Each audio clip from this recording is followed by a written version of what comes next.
Jesus vivia. Lembra, a gente aprende por repetição, repetindo palavras, decorando, fazendo entrar na mente da gente, também no coração, amém?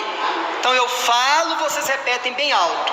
Como Jesus vivia. Como Jesus vivia. Então hoje é a terceira parte. Na primeira parte, vocês lembram o que eu preguei? Jesus era sujeito às autoridades, a começar pelos seus pais terrenos, pecadores. O Deus encarnado, o Verbo encarnado se submetendo a um homem e uma mulher pecadores. E também as autoridades, ele cumpriu a lei. Segunda parte, lembram o que eu ensinei? Jesus se submetia aos processos da vida. Lembram disso? Ele não precisava ser batizado, mas ele foi batizado pelo primo dele, João Batista, para se preparar para os 3 anos de ministério dele públicos. Ele vamos dizer assim, não precisava, porque ele já era o sumo sacerdote real, sabe, da nação de Deus. Ele já era o Rei dos Reis, o Senhor dos Senhores, mas no entanto, ele esperou a idade que para os judeus um homem maduro podia exercer o sacerdócio para começar o ministério dele na terra, 30 anos de idade. Por isso que ele só pregou a partir dos 30, de forma pública. Estão entendendo? Então Jesus, ele se submetia aos processos da vida. Hoje, na terceira parte, nós vamos usar como referência João capítulo 8, a partir do versículo 1 até o versículo 11, nós vamos falar de mais uma característica de Jesus. Olha para mim, por gentileza, de como Jesus vivia, para a gente imitar Jesus. Lembra? É normal eu me inspirar num pastor que eu respeito, que eu creio que é um homem de Deus? Sim. Numa mulher de Deus que eu respeito, que eu creio que é uma mulher de Deus? Sim. Mas a nossa maior referência tem que ser quem? Jesus. Quem é o nosso verdadeiro pastor? Jesus. Então essa série foi Deus que me deu a direção. Veio do terceiro céu, veio do trono de Deus. Nós temos que aprender a viver como Jesus viveu. Isso é ser cristão. Lembra, cristão é um pequeno Cristo, é um imitador de Cristo. Tem que ser um estilo de vida para nós, aonde a gente estiver, no meio de familiares, no trabalho, estudando, na casa de oração, aonde for, a gente tem que ser imitador de Jesus. Vamos ser perfeitos? Não tem como, mas a gente tem que procurar viver os princípios básicos do cristianismo. Por que o nosso nome é Igreja Cristão Caminho? Por causa do versículo famoso: eu sou o caminho, a verdade e a vida. Ninguém vai ao Pai senão por mim. Então como que nós vamos fazer parte de um grupo de pessoas que serve Jesus, que segue Jesus, que aponta o caminho para outras pessoas, que é Jesus da vida eterna, se a gente não souber imitar Jesus? Não tem como. Nós temos o dever de aprender como Jesus viveu, para a gente procurar viver como ele vivia. Então hoje a característica que eu quero ressaltar do Senhor Jesus eu falo, vocês falam bem alto, deixe isso entrar no coração de vocês, porque muita gente confunde o que eu vou falar aqui. Muita gente confunde. E Deus tem me ensinado de novo esse princípio no dia a dia. Preste atenção. Vou fazer uma pergunta para vocês. Vocês sabem a diferença de dó e compaixão? Vou repetir. Vocês sabem a diferença de dó de alguém e compaixão de alguém? Pensa nessa pergunta, porque na terceira parte hoje dessa série que Deus me deu, como Jesus vivia, nós vamos falar de compaixão. Jesus tinha o quê? Compaixão. Eu falo, você repete alto. Compaixão. Compaixão. Pessoal, compaixão não tem nada a ver com dó. Eu não tenho dó de ninguém, nem de mim mesmo. Uma vez, um homem de Deus falou comigo assim: para de ter dó de você, Cleiton. Para de ter dó de você. De um tempo para cá eu tenho aprendido muito bem o que é isso. Deus não teve dó do filho dele. Ele sacrificou o próprio filho para nos salvar. Você acha que Deus vai ter dó de você? Vai ter dó de mim. Ele não teve dos anjos que se rebelaram com Lúcifer. que hoje a gente chama de Satanás. Deus não tem dó, Deus tem compaixão. E hoje você vai meditar e refletir melhor sobre essa diferença. Então vamos lá, a história é conhecida por todo mundo, mas quem sabe hoje você vai ver essa história de uma maneira diferente. Eu prometo para você que eu vou dar o meu melhor para te ensinar, quem sabe, algo dentro dessa palavra. Você já deve ter ouvido um monte de vezes, mas quem sabe você nunca reparou algumas coisas nela. João 8, a partir do versículo 1, vamos lá, a mulher adúltera. Jesus, porém, foi para o Monte das Oliveiras. Olha para mim, por gentileza. Eu vou falar de outras coisas no meio também, que o Espírito Santo falar para eu falar através da pregação. Eu vou falar o que Deus encher minha boca para falar, até fora do tema. Amém? Nosso Deus é um Deus de montes. Jesus foi sacrificado no Monte da Caveira, no Gólgota. É um altar natural aqui na terra. Deus deu a lei dele no Monte Sinai para Moisés, lá na antiga aliança. E a nova aliança, ele sacrificou o filho dele no Monte da Caveira, no Gólgota. Presta atenção, por gentileza, presta atenção. Nosso Deus é um Deus de montes. Talvez você não pode sempre subir no monte físico para orar. Faz da sua cama, do seu quarto, um monte. Se retira e fala com Deus em particular, porque Jesus sempre fazia isso. Jesus, porém, foi para o Monte das Oliveiras, versículo 2.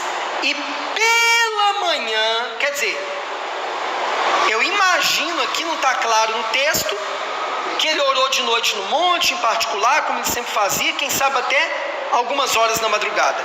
E logo pela manhã cedo. Aí, aqui eu já estou tomando na cara, porque eu nunca gostei de acordar cedo. E Jesus acordava cedo. Toma, pastor Cleiton. Nunca gostei, eu tenho que ser eu. Eu não tenho que ficar contando historinha para os outros. Eu nunca gostei de acordar cedo, mas Jesus acordava cedo. Então, acho bom, Cleiton, gostar de acordar cedo. Pela manhã cedo, tornou para o templo. Olha só. Orou de noite, quem sabe de madrugada no monte, e logo pela manhã estava onde? Na casa do pai dele, no templo. E todo o povo vinha ter com ele e assentando-se os ensinava. Interessante, Jesus nem ensinava sempre de pé, às vezes ele sentava para ensinar também. E os escribas e fariseus lhe trouxeram uma mulher apanhada em adultério. Começa aqui, presta atenção. E colocando ela no meio, quer dizer, expondo aquela mulher, disseram-lhe: Mestre, essa mulher foi apanhada no próprio ato, adulterando. Na lei nos mandou Moisés que as tais sejam apedrejadas. Tu, pois, o que dizes? Isto diziam eles, presta atenção no versículo 6, tentando para que tivessem de que o acusar. Olha para mim, por gentileza, pessoal. Aqui talvez seja uma das partes mais importantes desse texto. Se eu perguntar para vocês, eu estava ouvindo um pouco de uma pregação de um pastor que eu tenho respeitado muito na internet, alguns dias atrás, falando sobre esse tema. Se o cristão pode julgar as pessoas. Que pregação maravilhosa. E eu estava refletindo sobre isso. E hoje eu juntei com o que o Espírito Santo me falou para ensinar para vocês. Sobre misericórdia, compaixão, que não é dó. Não é dó, é misericórdia, é compaixão. Olha para mim. Não precisa olhar para a Bíblia de novo, só presta atenção aqui que eu vou ler de novo a frase. Diziam eles, os religiosos, os fariseus da época, eles queriam tentar Jesus, para que tivessem de que o acusar. Olha para mim, na opinião de vocês, não me responda, só pensa, nós cristãos podemos julgar alguém? Não me responda. Eu vou te explicar. Nós podemos julgar, e outro dia eu prego em cima do que eu ouvi esse pastor pregando, coisas referentes à igreja. Presta atenção que vocês vão entender. Exemplo, eu tenho sido pastor de vocês humanamente falando. Sim ou não? Vocês têm que observar meu comportamento. Como marido, lá fora como é que eu me comporto, dentro da casa de oração. Vocês têm o dever de julgar se o que eu prego está na Bíblia, se o que eu prego, por mais simples que seja, tem uma base bíblica. Vocês devem julgar. Vocês devem julgar como que a gente está conduzindo a igreja. Vocês têm direito. Nós podemos julgar. Na graça, o apóstolo Paulo falava de excluir pessoas da igreja. O apóstolo Paulo falava de punição dentro da igreja. Porque a igreja, olha para mim, é uma família. A igreja é a família de Deus. Dentro de casa, quando o filho erra, o pai e a mãe não punem, sim ou não? Porque se não punir, é uma verdade. Dentro de casa, na família da gente terrena, não tem que ter fidelidade entre marido e mulher, sim ou não? A casa de Deus, muito mais, porque a família é celestial. Então, dentro da igreja, as coisas da igreja, nós temos o dever de julgar. O dever. Agora, lá fora não. Essa situação aqui, os religiosos, os fariseus, eram uma espécie de juízes do povo. Era uma teocracia. O que é teocracia? Teo vem de Deus e juntar com governo. Teocracia, preste atenção. Governo de Deus, vamos dizer assim. É democracia, é o governo do povo. Não vou entrar aqui nas palavras não, mas é basicamente isso. Lá naquela época, o governo lá de Israel, ele também tinha os religiosos, que também eram juízes do povo. Não existia igreja. A igreja veio de Atos 2 em diante, quando o Espírito Santo se apossou dos discípulos lá no cenáculo, e eles então começaram a formar a igreja. Antes de Atos 2, não tinha igreja. Tinha os religiosos aqui, judeus, que julgavam o povo de Israel. Quem está entendendo? Sim ou não? Então presta atenção. Então, eles julgavam pessoas. Mas depois de Atos 2, começou a ser formada a igreja. Presta atenção. Nós não temos o direito de julgar ninguém lá fora que não é da igreja. Cada um vive do jeito que quiser. Agora, a partir do momento que um sujeito fala que é pastor, eu, como cristão verdadeiro, tenho o direito de analisar se aquele pastor, entre aspas, é homem de Deus. Eu, como pastor dessa igreja que Jesus me deu a responsabilidade de cuidar, eu tenho a responsabilidade de julgar se vocês estão se comportando como mulheres de Deus, pessoas de Deus ou não. Eu tenho direito e dever. Vocês estão entendendo, sim ou não?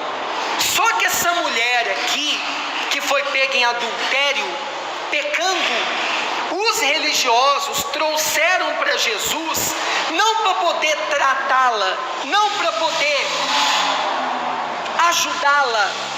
Eles trouxeram ela para Jesus para tentar Jesus. A intenção deles era má. E mais, olha o que está escrito: para que tivessem de que acusar Jesus. Qual que é um dos nomes mesmo do diabo? Acusador. Por que será que Jesus chamava esses religiosos da época fariseus de filhos do diabo, hein? Eles eram acusadores. Presta atenção. Jesus, todo mundo sabe aqui nessa passagem, teve misericórdia e compaixão da pecadora. Mas com esses religiosos que usaram a pecadora para tentar Jesus e para até acusar Jesus de errar diante da lei, Jesus era implacável. Jesus julgava eles. Presta atenção, gente, isso aqui é uma aula. Presta atenção. Essa mulher pecadora, ela estava pecando. Jesus teve misericórdia dela. A gente vai terminar o texto aqui. A pecadora, Jesus teve misericórdia, não teve dó. Tanto é que depois que perdoou os pecados dela, falou: presta atenção, você não vai pecar mais, hein? Olha lá, hein? Eu estou te perdoando, mas toma juízo. Ele teve misericórdia. Mas dos religiosos, ele chamava eles na cara de filhos de quem? Do diabo. Porque olha só o comportamento deles. Eles usavam o pecado das pessoas para acusar outras pessoas, para ter as pessoas na mão. Assim que religioso se comporta. Eles queriam acusar Jesus. Presta atenção. Jesus, que é o nosso tema, a gente tem que imitá-lo. A gente está numa série de como viver como quem? Jesus. Ele teve misericórdia da pecadora, mas foi implacável com os religiosos falsos. Ele julgava eles. Tanto é, imagina, pessoal, o que você chegar para alguém e falar assim: você é filho do diabo? Ué, eu estou julgando, sim ou não? Aliás, eu já estou até condenando. Jesus falava: vocês são filhos de quem? Do diabo. Paulo, que falava: imitai a mim como eu sou imitador de Cristo. Lembram de um falso profeta, uma espécie de mágico, que o Paulo amaldiçoou esse homem? Está lá nas cartas apostólicas. Paulo era implacável com pessoas que manipulavam a fé dos outros. Ele era duro. Paulo julgava e condenava pessoas assim, como esses fariseus aqui. Mas ele era misericordioso com os pecadores, porque ele se dizia o maior dos pecadores. Ele perseguia e matava cristão. Vocês estão compreendendo, sim ou não? Então, para terminar o texto: mas Jesus, inclinando-se, escrevia com o dedo na terra, e como insistissem, perguntando-lhe, endireitou-se e disse-lhes: aquele que de entre vós está sem pecado, seja então o primeiro que atire a primeira pedra contra ela. A famosa frase. E tornando a inclinar-se, escrevia na terra. Porém, ouvindo eles isto, acusados pela consciência, interessante, né? O que eles queriam fazer com Jesus acabou acontecendo com quem? Com eles. Pessoal, o que a gente planta, a gente colhe. Eles se viram acusados. Se lembra? O segredo dessa passagem está aqui. Tem gente cristão, crente, que não entende. Tem gente que usa esse texto para falar: tá vendo? A gente não pode julgar. Não é isso que está escrito no texto. Jesus tinha misericórdia de pecador e compaixão, e ele era implacável com os religiosos. Então presta atenção, Jesus julgava sim. Paulo julgava e até condenava falsos cristãos. Pessoas que fazem parte da igreja. Quando eu vou num lugar que o povo chama de igreja, eu analiso o pastor, porque eu sou pastor verdadeiro e eu sei ler um pastor se ele é verdadeiro ou não. Eu julgo sim pastor. Eu tenho autoridade para julgar pastor, porque eu sou um pastor verdadeiro. Estão entendendo? Agora, povo lá de fora, que não tem nada a ver com a igreja, eu não vou julgar ninguém, porque eles não estão no nosso meio. Vocês estão entendendo, gente? Aí eu tenho que ter compaixão, misericórdia, não dó. Eu não tenho dó de ninguém. Misericórdia e compaixão, que é o que Jesus tinha dessa pecadora. Vocês estão sabendo separar? Estão entendendo, sim ou não? Então, o que eles queriam fazer com Jesus se voltou contra eles. Então, porém, ouvindo eles isto, acusados pela consciência, saíram um a um, a começar pelos mais velhos, até os últimos. Ficou só Jesus e a mulher que estava no meio. E endireitando-se Jesus, e não vendo ninguém mais do que a mulher, disse-lhe: mulher, onde estão aqueles seus acusadores? Ninguém te condenou? E ela disse: ninguém, Senhor. E disse-lhe Jesus: preste atenção, gente. Olha como é que Jesus é completo. Nem eu também te condeno. Olha para mim. Jesus teve miséria, mas preste atenção o que ele falou por último. Vai mas não peca o quê? Mais. Fique de pé, por gentileza.